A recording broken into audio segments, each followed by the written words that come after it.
Buenas tardes. Analizaremos uno de los casos más relevantes en la relación entre inversión extranjera y la actuación del Estado colombiano, el caso Glencore. Este caso, tramitado ante el Centro Internacional de Arreglo de Diferencias Relativas a Inversiones, CIADI, representa un hito relevante en el ámbito del derecho internacional de inversiones y su interacción con el derecho administrativo colombiano. Este caso surge de las tensiones derivadas de la ejecución de un contrato de concesión minera en el proyecto Calenturitas, particularmente en torno al Otrosí número 8, una modificación contractual cuestionada por la Contraloría General de la República y otras entidades colombianas. El caso arbitral de Glencore y Prodeco S.A. contra la República de Colombia surge en el marco de la CIADI. Los demandantes, Prodeco y Glencore, dicen que la República de Colombia violó el Tratado de Promoción y Protección Recíproca de Inversiones firmado con Suiza. El conflicto está relacionado con la explotación minera en el proyecto de Calenturias. Aquí se disputa la validez de ciertas actuaciones jurídicas o contractuales que incluyeron Prodeco y otras entidades colombianas a las que la Contraloría dice que ponen en desventaja al Estado colombiano y genera así un fallo de responsabilidad fiscal por aproximadamente $60 millones. Glencore y Prodeco aseguran que Colombia no garantizó un trato justo y equitativo y que las acciones de la Contraloría, entre otras entidades, constituyeron una medida de discriminación y expropiación indirecta. La decisión del tribunal arbitral cuestiona que algunas actuaciones de Colombia afectaron las expectativas legítimas de los inversionistas, pero no hay que olvidar que los demandantes no demostraron de manera suficiente algunos reclamos específicos. Por un lado, la Contraloría emitió un fallo de responsabilidad fiscal contra Prodeco, alegando que el Otrosí número 8 fue perjudicial para los intereses del Estado. Este fallo fue objeto de controversia en el arbitraje porque las demandantes argumentaron que constituía una medida expropiatoria y violatoria de sus derechos bajo el Tratado de Promoción y Protección Recíproca de Inversiones firmado con Suiza. Por su parte, Colombia, a través de sus entidades, dio inicio a un proceso de nulidad contractual para anular el Otrosí número 8 suscrito entre Prodeco e Ingeominas. Este proceso se mencionó en el arbitraje como una de las acciones que impactaron negativamente las expectativas legítimas de las demandantes. Las posturas de Glencore al respecto incluyeron la defensa de sus derechos como inversionistas extranjeros y en las alegaciones de que el Estado colombiano violó sus expectativas legítimas de acuerdo con el Tratado de Promoción antes mencionado. Para Glencore hubo 4 puntos claves dentro de su postura. La primera fue la violación del tratamiento justo y equitativo, puesto que las decisiones adoptadas por el Estado colombiano, particularmente el fallo de responsabilidad fiscal de la Contraloría General de la República y el proceso de nulidad del Otrosí número 8 al contrato de concesión minera, fueron violatorias del tratamiento justo y equitativo que les debía el Estado conforme al Tratado de Inversiones. Afirmaron que estas medidas generaron un entorno inseguro y hostil para la inversión que contrasta con las expectativas legítimas de los inversionistas extranjeros protegidos por el tratado. En segundo lugar, hablaron de una expropiación indirecta, de acuerdo con la cual las acciones del gobierno colombiano, como el cuestionamiento de la validez del Otrosí número 8 y la acusación de la Contraloría, son equivalentes a una expropiación indirecta de sus derechos sobre las concesiones mineras en las Jagua y en Calenturitas, ya que afectaron su capacidad para explotar las concesiones y afectaron gravemente sus expectativas económicas.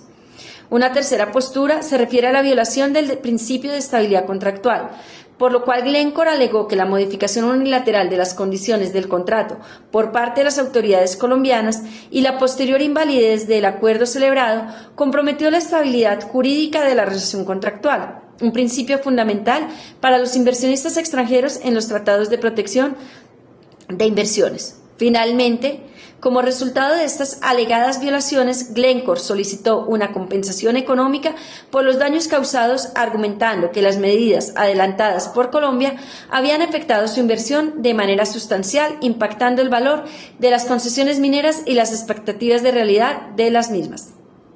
Colombia entra a defender las actuaciones que tomaron sus autoridades administrativas, justificándolas en un marco legal, y su posición se basa en 3 puntos. El primero es la legalidad de las acciones administrativas, el segundo es la defensa del proceso de nulidad del Otrosí número 8 y el tercero es la no violación a las expectativas legítimas.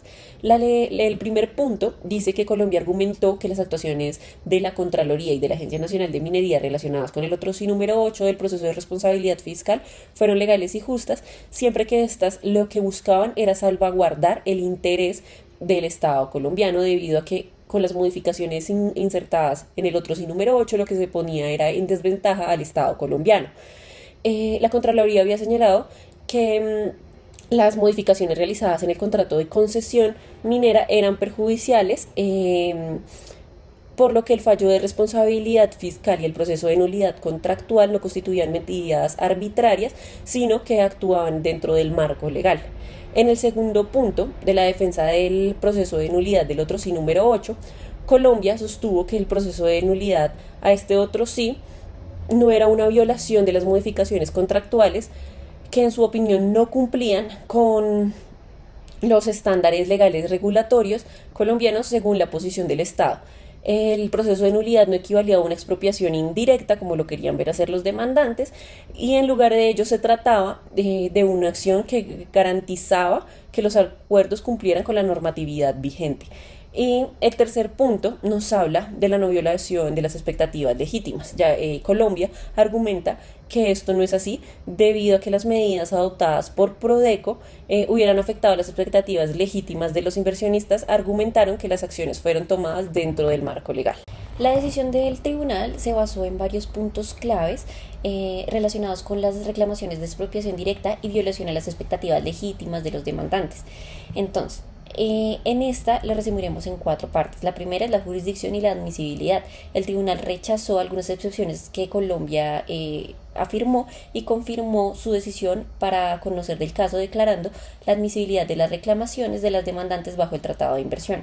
El segundo es la expropiación directa y el trato justo equitativo. El tribunal concluyó que las medidas del Estado colombiano no constituyen una expropiación indirecta, pero sí una violación al trato justo y equitativo, debido a que algunas irregularidades administrativas y actuaciones arbitrarias. El tercer punto es la violación de las expectativas legítimas. Aquí se determinó que las acciones de Colombia impactaron negativamente a las expectativas legítimas que tenían los inversionistas y crearon incertidumbre, aunque no fueron lo suficientemente graves para calificarse como una expropiación indirecta. Y el cuarto punto se habla sobre la reparación y la compensación. Entonces se ordena a Colombia a compensar económicamente a los demandantes por los daños derivados de la violación del trato justo y equitativo y a la afectación de sus expectativas legítimas. La primera es que los estados deben estar conscientes de que cualquier cambio o intervención en contratos y concesiones, especialmente en sectores claves como el minero, puede tener un impacto negativo en la confianza de los inversionistas y potencialmente desencadenar disputas internacionales.